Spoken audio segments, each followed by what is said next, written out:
1600களிலும் 800களிலும் பல உலக தலைவர்கள் லிங்கனும் சரி காந்தியும் சரி மறுபடி ஒரு அறைகூவல் விட்டது இந்த மதுவை ஒழியுங்கள் என்றுதான். இந்த மது வேண்டாம், மது வேண்டாம், இது எந்த அளவுக்கு ஆபத்தானதுன்னு காலகாலமாக பேசிக் கொண்டிருக்கிறார்கள். ஆனால் முன்னெப்போதும் இல்லாத அளவுக்கு இன்றைக்கு மதுவின் ஆட்டம் பெருகிக் கொண்டே இருக்கிறது. வெகு சமீபமாக ஒரு கட்டுரை ஒன்றை படித்தேன். அதை படித்தவுடன் நம் நாட்டுக்கு நம் ஊருக்கு இது எவ்வளவு பொருந்தி வருகிறது என்று பார்த்தேன். அந்த கட்டுரை என்ன சொல்லுது அப்படின்னா, நம்மளாம் நினைக்கிற மாதிரி மது தினமும் குடிக்கிறவன் இல்லைன்னா மது அதிகம் குடிக்கிறவர்களுக்கு தான் நோய் வரும்னு நிறைய பேர் நினைச்சுக்கிட்டு இருக்கோம். அப்படி கிடையாது. அந்த ஆர்டிக்கல் என்ன சொல்லுது அப்படின்னா, உன்னுடைய ஈரல் அமைப்பு, உன்னுடைய ஈரல் செல்களினுடைய அமைப்புல மதுவினால் பாதிக்கக்கூடிய தகவமைப்பு இருந்துச்சுன்னா, அது இருக்கா இல்லையா யாராலையும் கண்டுபிடிக்க முடியாது. அந்த உன்னுடைய ஈரல் மதுவினால் பாதிக்கக்கூடிய தகவமைப்பு வச்சிருந்தா உன்னுடைய உடலில் ஒரு சொட்டு ஆல்கஹால் போனாலே அது பாதிப்பை உண்டாக்குது. Your problem starts from the first drop of alcohol என்று எழுதுகிறார்கள். ஒரு சொட்டு போனா போதும். இல்ல சார், நான் ஒன்லி பீர் தான் சார் அடிக்கிறேன். இந்த பீர் வெயில் காலத்துல நல்லா ஒண்ணுக்கு போகும். ஒண்ணுக்கு போகணும்னா வெள்ளரிக்காய் சாப்பிடலாம், ஒண்ணுக்கு போனா வெள்ளை பூசணிக்காய் சாப்பிடலாம், ஒண்ணுக்கு போனா முள்ளங்கி சாறு சாப்பிடலாம். எதற்கு பீர்? பீர்ல 8% ஆல்கஹால், அதனால குறைவா தான் இருக்கு நினைக்கிறேன். நான் அடிக்கடி சொல்றது 8% ஆல்கஹால்னா 8 வருஷம் கழிச்சு சங்கு, 40% ஆல்கஹால்னா 4 மாசத்துல சங்கு ஊத போறது உண்மைதான். அப்ப மதுவை நான் இவ்வளவு சதவீதம் அவ்வளவு சதவீதம் பேசுறதெல்லாம் பேதமைத்தனம். யாருக்கு அது பாதிப்பை உண்டாக்கும் என்று யாராலையும் சொல்ல முடியாது. அந்த ஆர்டிகளுடைய கடைசி படிவம் எனக்கு ரொம்ப உலுக்குச்சு. அவன் என்ன சொல்றான் அப்படின்னா, உலகில் நிறைய பேர் குடிக்கிறாங்க. அது யூரோப்ல வந்த ஆர்டிகல். அதை சொல்றாங்க 200 மில்லியன் மக்கள் குடிக்கிறார்கள். ஆனால் யார் பாதிப்படைகிறார்கள், எங்கே பெரிய சிக்கல் இருக்கிறது என்றது ஒரு பெரிய நீண்ட கட்டுரை. அந்த கட்டுரையை தமிழாக்கம் செய்து அந்த உங்களுடைய மாநாடு சமயத்தில் கொடுக்க வேண்டும் எனக்கு மனசு தோன்றியது. என்ன ஆச்சுன்னா, அந்த கட்டுரையில் அவன் என்ன எழுதுறான்னா, பணக்காரர்களுக்கு அது பெரிய பிரச்சனையை உருவாக்குறது இல்ல, ஏழை பாலை மக்கள். எங்க யூரோப்ல இருக்கிற ஏழை பாலை மக்களை பத்தி அவன் பதில் சொல்லிட்டு இருக்கான். அங்க அத்தனை பேருக்கும் இலவச மருத்துவம் இருக்கு. ஆனா இங்க இருக்கக்கூடிய இந்த கூட்டத்தை எடுத்துக்கொள்வோம். உங்களில் எத்தனை பேருக்கு முழுமையாக கடைசி வரை டெர்ஷியரி கேர் வரைக்கும் அரசில் இருந்து இல்ல விலையே இல்லாமல் உங்களுக்கு மருத்துவம் கிடைக்காது. இன்சூரன்ஸ் இருக்கிறது வெறும் 10% தான். அப்ப மீதி இருக்கிற அத்தனை பேரும் இது நாள் வரைக்கும் சேர்த்த காசை, இது நாள் வரைக்கும் கஷ்டப்பட்டு வியர்த்து ஓடி உழைத்த பணத்தை கொண்டுதான் உங்களுக்கு உடல்நலம் என்றாலும் ஓடிக்கணும். Out of the pocket expenses பாங்க, கையிலிருந்து பணத்தை வைத்து தான் செலவழிக்கணும். அவன் யூரோப்ல சொல்றான், எல்லாரும் குடிக்கிறாங்க, ஆனால் பணக்காரர்கள் தங்களை பாதுகாத்துக் கொள்கிறார்கள், ஏழை மக்கள் இதனால் எவ்வளவு சதவீதம் பாதிக்கிறார்கள் என்று பெரிய புள்ளி விவரம் கூட இல்லை. அதை கணக்கிட்டு சொல்ல வேண்டும் என்று அந்த யூரோப்பியன் அகாடமி உலக சுகாதார நிறுவனத்தை சொல்லி இருக்கிறது. அதை கணக்கிட்டு தான் எழுச்சி தமிழர்கள் உங்களிடம் இந்த விஷயத்தை எடுத்துக்கொண்டு வந்திருக்கிறார்கள். என் ஏழை மக்கள், என் விளிம்பு நிலை மக்கள், என் சமூகத்தில் வியர்த்து ஓடி உழைத்த மக்கள் இந்த மதுவில் இறக்கக்கூடியதை கண்ணால் பார்க்கிறேன். பார்க்கிற இடத்தெல்லாம் கஷ்டப்பட்ட பெண்கள், விதவை பெண்கள், கைம்பெண்களாக வருவதை பார்க்கிறேன். அதை துடைக்க வேண்டும் என்று நினைத்து இந்த அறைகூவலை உங்களுக்கு எடுத்திருக்கிறார்கள். அப்ப நமக்கு எவ்வளவு பெரிய பொறுப்பு இருக்கு. இது மிகப்பெரிய பொறுப்பு. இந்த பொறுப்பை நம்மில் எடுத்துக்கொண்டு நாம் இதை நகர்த்தி அக்டோபர் 2 அது உலகத்திற்கே ஒரு பெரிய அறைகூவல் மாநாடாக கள்ளக்குறிச்சி உளுந்தூர்பேட்டையில் நடக்கக்கூடிய மாநாடாக நாம் மாற்ற வேண்டும் நண்பர்களே. மறுபடி காந்தியும் பெரும் தலைவர்களும் சொல்வார்கள் ஒரு விஷயத்தை, அதை வைத்தே உங்களிடம் சொல்லலாம் என்று நினைக்கிறேன். நீ எந்த ஒரு மாற்றத்தை விரும்புகிறாயோ அந்த மாற்றத்தை முதலில் உன்னிடமிருந்து துவங்கு. இந்த மாற்றத்தை நம்ம வீட்டில இருந்து துவங்கலாமா? இந்த மாற்றத்தை நம்மிடமிருந்து துவங்கணும். நம் வீட்டில் மதுவை ஒழிக்க வேண்டும். நம்முடைய வீட்டில், நம் சமூகத்தில், நம் தந்தை, நம் சகோதரர், நம் சகோதரி நம் வீட்டில் மதுவை ஒழித்தால் தான் அடுத்தடுத்த கட்டத்துக்கு நகர்த்த முடியும். ஏனென்றால் இது ஒரு பெரிய அறைகூவல். விமர்சனங்கள் வரக்கூடாது. இந்த விமர்சனங்கள் வரக்கூடாது என்றால் அவரோடு அணைந்து நிற்பதற்கான தகுதி நமக்கு வேண்டும் என்றால் முதலில் மதுவை நம்மிடமிருந்து விலக்க வேண்டும். ஒருபோதும் இந்த மதுவிற்கு நான் போக மாட்டேன், என் நண்பனை போக விட மாட்டேன், என் சகோதரனை போக விட மாட்டேன் என்கிற அறைகூவல் நம்மிடமிருந்து வர வேண்டும் நண்பர்களே. வெறும் போதைக்காக மட்டும் சொல்லல, இந்த மது எவ்வளவு பெரிய உடல்நல சீர்கேடை உண்டாக்குது. இப்போ போன வருடம் 2023 ஒரு பெரிய ஆய்வு நடந்துச்சு, மருத்துவ ஆய்வு. அந்த மருத்துவ ஆய்வுல அந்த ஆய்வினுடைய முடிவு லான்செட் என்கிற உலகத்திலே தரமான ஒரு மருத்துவ பத்திரிகையில அதனுடைய அந்த கட்டுரை எழுதின மூத்த மருத்துவர், சென்னையை சேர்ந்த மருத்துவர், உலகமே வியந்து பார்த்தது அந்த கட்டுரை. அது என்ன சொல்லியிருக்காங்க தெரியுமா? ஒட்டுமொத்த இந்தியாவில் என்னென்ன நோயெல்லாம் கூடுது அப்படின்னு ஒரு புள்ளி விவரம். நமக்கெல்லாம் தெரியும், சர்க்கரை தலைவிரித்து ஆடுகிறது. தமிழ்நாட்டில் கிட்டத்தட்ட 1 கோடி பேர் சர்க்கரை நோயாளி இருப்பாங்க அப்படின்னு சொல்றாங்க. அடுத்து ரத்த கொதிப்பு, சத்தமே இல்லாத ரத்த கொதிப்பு நிறைய இருக்கு. அமைதியா இதுவரைக்கும் பார்த்ததே இல்லை. நான் நல்லா தான் இருக்கேன், எனக்கு உடம்பு கொண்டு இல்லை அப்படின்னு நினைச்சிட்டு இருப்போம். திடீரென்று வாய் கோடிக்கொண்டாலோ, திடீரென்று கையெல்லாம் விறுவிறுன்னு இருக்குதுன்னாலோ, திடீரென்று ஒரு படபடப்பு பதட்டம் வந்து வேர்த்து போய் மருத்துவத்தை பார்க்கும்போது, ஏன் சார் இதுவரைக்கும் பார்க்கவே இல்லையா, 200 100 காட்டுகிறது என்று கேட்கிற சத்தமில்லாத இரத்த கொதிப்பு ஏராளமா இருக்குது. உடல் எடை கூடியிருப்பது, தொப்பை மட்டும் கூடியிருப்பது, மொத்தமா எடை கூடுறது ஒண்ணு, வயிறு தொப்பை மட்டும் கூடியிருக்கிறது ஒண்ணு, அதுக்கப்புறம் இரத்த கொழுப்பு அதிகமாக இருப்பது, இதெல்லாம் தாண்டி புற்றுநோய்கள் இருப்பது. இந்த அத்தனை நோய்களையும் பட்டியல் எடுத்திருக்கிறார்கள். எவ்வளவு நாள் தெரியுமா? 14 வருஷம் நடந்த ஆய்வு. 14 வருடம் நடந்த ஆய்வுல அவன் அந்த ஒரு பெரிய ஒரு இந்திய வரைபடத்தை வரைஞ்சு எந்த நோயெல்லாம் ரொம்ப கூடி இருக்கோ அதை சிகப்பு கலர்ல அந்த மாநிலத்தை போட்டிருக்கான். ரொம்ப சிவப்பா இருந்தா ரொம்ப அதிகமா இருக்கு, கொஞ்சம் ரொம்ப கூடிக்கிட்டு இருக்குன்னா இளஞ்சிவப்பு, இல்லை கொஞ்சம் எச்சரிக்கையா இருக்கணும், கூட ஆரம்பிச்சிருக்கு அப்படின்னா பழுப்பு நிறம். இப்படி மாநிலமாக அந்த வண்ணங்களை போட்டிருக்கிறார்கள். நண்பர்களே, தமிழ்நாடு ரத்த சிவப்பில் மொத்த இந்தியாவில் எல்லாத்திலையும் தலையில நிற்கிறது தமிழ்நாடு. கூடவே கேரளம், கூடவே மகாராஷ்டிரா, கூடவே பஞ்சாப், நம்ம பக்கத்தில் இருக்கிற ஆந்திரா, தெலுங்கானா, கர்நாடகா கூட நம்ம அதிகமா இருக்கும். நமக்கு இணையா கேரளம் இருக்கு. ஒரு பக்கம் பார்த்தால் வளர்ச்சி பெற்ற மாநிலங்கள் எல்லாம் ரத்த சிவப்புல இருக்கு. வளர்ச்சி பெற்ற மாநிலங்களில் இந்த சர்க்கரை, ரத்த கொதிப்பு எல்லாம் கூடி இருக்குது. அப்ப எது வளர்ச்சி? பெரும் கட்டணங்கள் இருப்பதும், பெருவாரியாக பணம் புழங்குவதும், இல்ல பெருவாரியான சௌகரியங்கள் இருப்பது மட்டும்தான் வளர்ச்சியா? ஆனா அந்த வளர்ச்சியோடய சேர்ந்து ஒவ்வொரு வீட்டிலும் அழுகுறல்கள் இருக்கிறது, ஒவ்வொரு வீட்டிலும் வேதனை இருக்கிறது. இந்த வேதனையை வைத்துக் கொண்டு வெளியே படோபமாக நடித்துக் கொண்டிருக்கக்கூடிய மக்களாக நாம எல்லாம் இருந்துகிட்டு இருக்கோம். அப்ப அந்த இடத்துல இருந்து நகரணும்னா ஏன் இவையெல்லாம் கூடுது? சர்க்கரை ஏன் கூடுது? ரத்த கொதிப்பு ஏன் கூடுது? மாரடைப்பு ஏன் அதிகரிக்கும் பார்க்கும் போதெல்லாம் அவன் சொல்றது, ஒவ்வொரு இடத்திலும் மது கூடியது ஒரு முக்கியமான காரணம். சார், சர்க்கரை கூடுனா வெள்ளை சர்க்கரை கூட்டாதானே சர்க்கரை கூடும், மது ஏன் கூடுது? மது குடித்தால் உன் சர்க்கரையை கட்டுப்படுத்தக்கூடிய எந்தவித மருந்துகளும் சிறப்பாக பணிபுரியாது. நீ காலையில ஒரு இன்சுலினை போட்டுட்டு, காலையில ஒரு மெட்ஃபார்மினை போட்டுட்டு, ராத்திரி ஆனா போய் சரக்கு கடையில போய் நின்னோம்னா அது வரைக்கும் சாப்பிட்ட மருந்துகளுக்கு பயன் இருக்காது. அப்ப எப்படி சர்க்கரை கட்டுப்படும்? ஒரு சர்க்கரை கட்டுப்படாத மக்கள்ல 30% பேர் மாரடைப்புக்கு உள்ளாராங்க. மாரடைப்பு இல்லைன்னா சிறுநீரக செயலிழப்பு நோய்களுக்குள் போய் சிக்குகிறார்கள். ரொம்ப ரொம்ப கவனமா இருக்கணும். நம்ம வந்து நோய்கள் எல்லாம் நம்மெல்லாம் நினைக்கிறோம், நோயெல்லாம் அன்னைக்கு வருத்தம் கொடுக்கக்கூடிய உடலுக்கு வலி, இல்லை என்றால் கொஞ்சம் பொருளாதார சிக்கல்னு. இது ரெண்டு கூட பிரச்சனை இல்லை. அதை தாண்டி மிகப்பெரிய அளவில் உளவியல் சிக்கலை கொடுக்கும். அந்த உளவியல் சிக்கல் தான் நம்ம வாழ்றதுக்கு அர்த்தமில்லாமல் ஆக்குவது அந்த உளவியல் சிக்கல் தான்.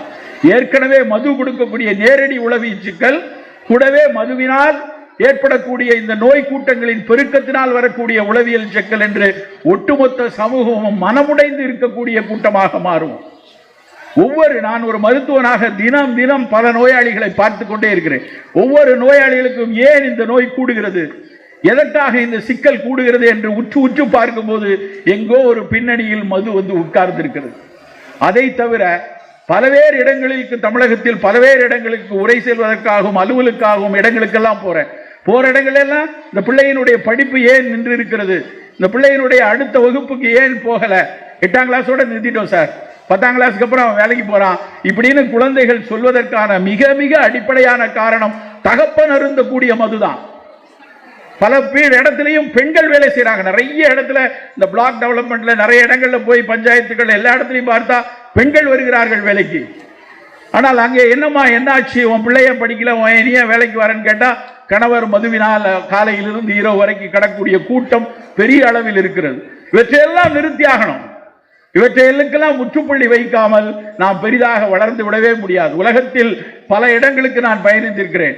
எந்த இடத்துக்கு பயணித்து பார்த்தாலும் இன்றைக்கு தமிழகத்தில் இருந்து வந்த பட்டி தொட்டிகளில் இருந்து வந்தவர்கள் எல்லாம் மிகப்பெரிய கோலோச்சக்கூடிய நிறுவனங்களில் பெரும் பொறுப்புகளில் அமர்ந்திருக்கிறார்கள்.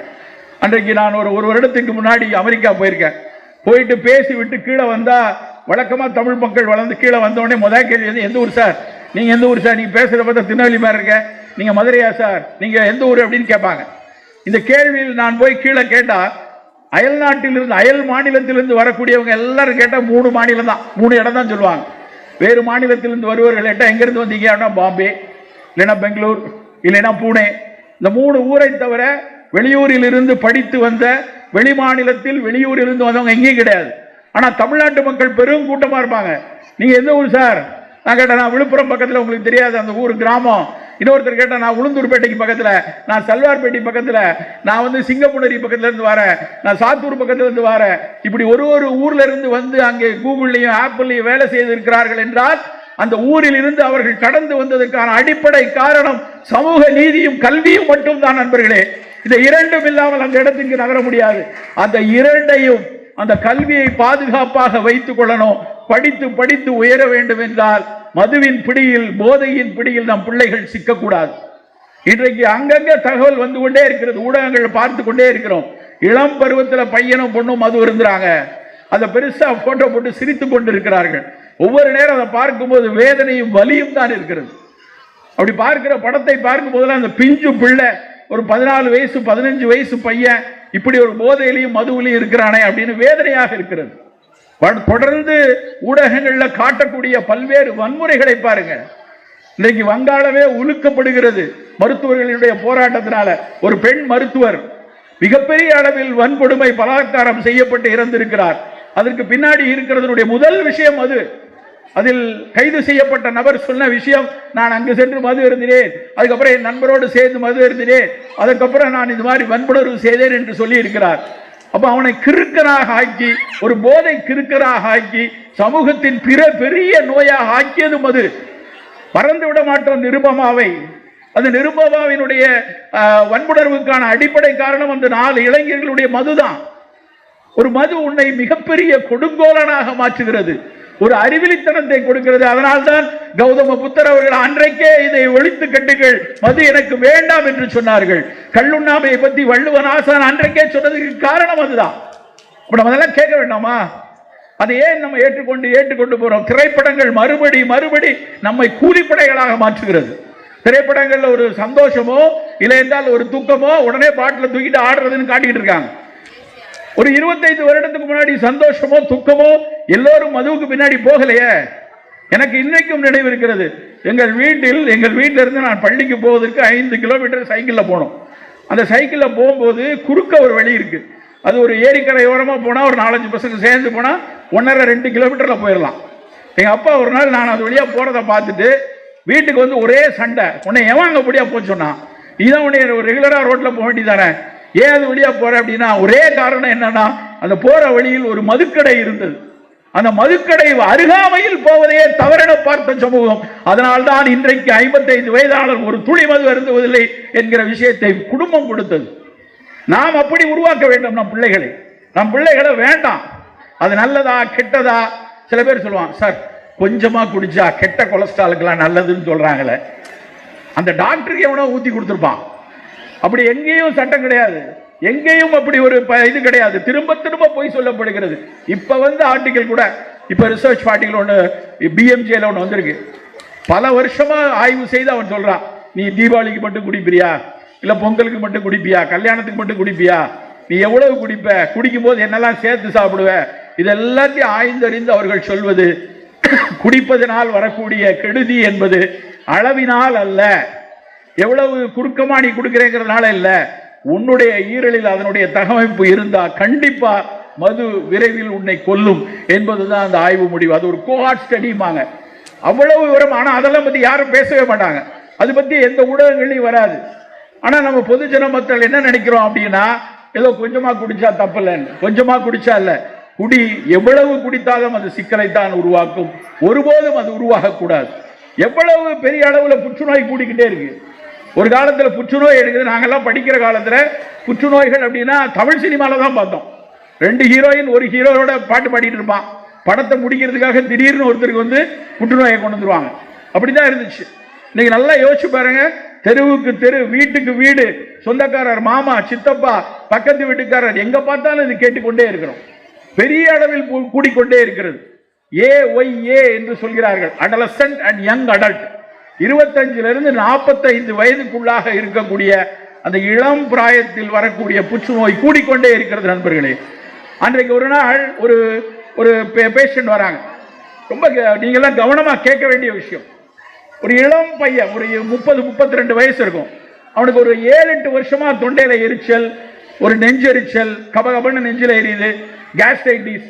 எப்போ பார்த்தாலும் போய் ஒரு நல்ல சோடாவை குடிக்கிறது, இல்லைன்னா ஏதாவது எரிச்சலுக்கு அந்த நேரத்தில் ஏதாவது அந்த வயிற்று புண்ணை ஆற்றக்கூடிய பானத்தை குடித்து விட்டு போகுதுன்னு இருந்திருக்கான்.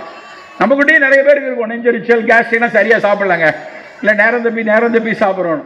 என்னடா இது குறையவே இல்லைன்னு சொல்லி அதுக்கப்புறம் போய் மருத்துவரை போய் பார்த்து உள்ள ஸ்கோப் போட்டு பார்த்தா, உள்ள வாய்க்குள்ள டியூப் போட்டு பார்த்தா, உணவு குழலும் இரைப்பையும் சேரக்கூடிய இடத்துல புற்றுநோய். 32 வயசுல உணவு குழலும் இரைப்பையும் சேரக்கூடிய இடத்துல புற்றுநோய். என்ன நடக்கும் தெரியுமா? வாய் வழியா சாப்பிட முடியும். உன்னுடைய சாப்பாடை வாய் வழியா சாப்பிட முடியாம மூக்கு வழியாக குழாய் விட்டு கையில ஒரு டப்பாவை இப்படி தூக்கிட்டு அந்த டப்பாவில் கஞ்சியை கரைத்து மூக்கு வழியாக உள்ள போகக்கூடிய சூழல். அவனுக்கு அறுவை சிகிச்சை கூட செய்ய முடியாத அளவுக்கு பெரிய அளவில் வளர்ந்துருக்கு. அவ்வளவு பெரிய புற்று மருந்தை கொடுத்து அதை கொஞ்சமா சுருக்கினதுக்கு அப்புறம் உணவு குழலின் இறுதி பகுதியிலிருந்து குடல் வரைக்கும் வெட்டி தூக்கணும். அவ்வளவு தூக்கினதுக்கு அப்புறமும் அவருடைய ஆயுட்காலம் அடுத்த 5-6 ஆண்டுகள் கிடைக்குமா என்று தெரியாது. எல்லாத்துக்கும் ஒரே காரணம் மதுதான். இந்த மது அருந்தி அந்த இடத்துல புண்ணான விஷயத்தில் மேலும் அதில் புற்று வளர்ந்து இப்படி வந்து கொண்டிருக்கிறது. நண்பர்களே, ரொம்ப ரொம்ப எச்சரிக்கையாக இருக்கக்கூடிய காலம். இந்த மது நேரடியில் நஞ்சாகிறது. அந்த போதையினால் நமக்கு பல்வேறு அறிவிலித்தனங்கள் வந்து சேர்கிறது. நாம் எல்லாம் பல காலமாக பல போராட்டங்களை அனுபவித்துக் கொண்டிருக்கிறோம். இன்னும் எழுந்து வர வேண்டிய பல்வேறு சிக்கல்கள் இருக்கிறது.